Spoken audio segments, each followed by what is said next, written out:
YAHAWAH, BAHASHAM, YAHAWASHI, BAHASHAM, RAWCHAA, QADASH, double honors to GMS who tell me this truth.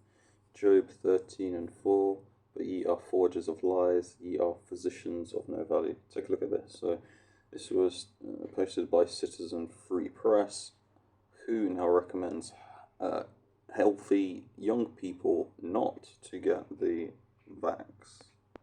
All right, what is your reaction about what the WHO has said? They're saying that healthy children and teenagers probably don't need the COVID vaccine. They say the traditional shots are more important. Yeah, that's right. So the World Health Organization is coming out with their new guidelines.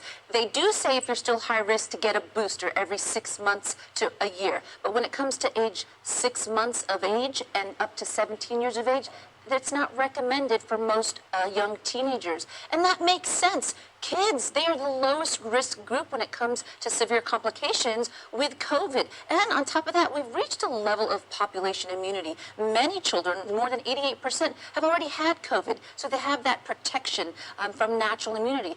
Many of them also have had vaccines. So when you combine protection from vaccination, protection from infection and reinfection, you're at low risk, and it makes sense that you don't need to have that additional shot unless you have any underlying medical circumstances.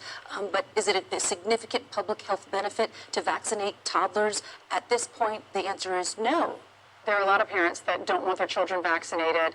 What do you think this means for the fall? When schools go back into classes, our children go back into the classes, do you think that the schools will take this information and use that and say you don't need to be vaccinated? I hope so. I hope the CDC follows the recommendations of the world. Sometimes, like for example, the World Health Organization said do not mask children, yet our CDC said mask our children. So I do hope they follow suit and understand that the children are the lowest risk group, and we should not, place on them all of these restrictions and guidelines. Let them be free, let them live, let them develop that natural immunity with all the other viruses that are out there. Dr. Neshwat, thank you for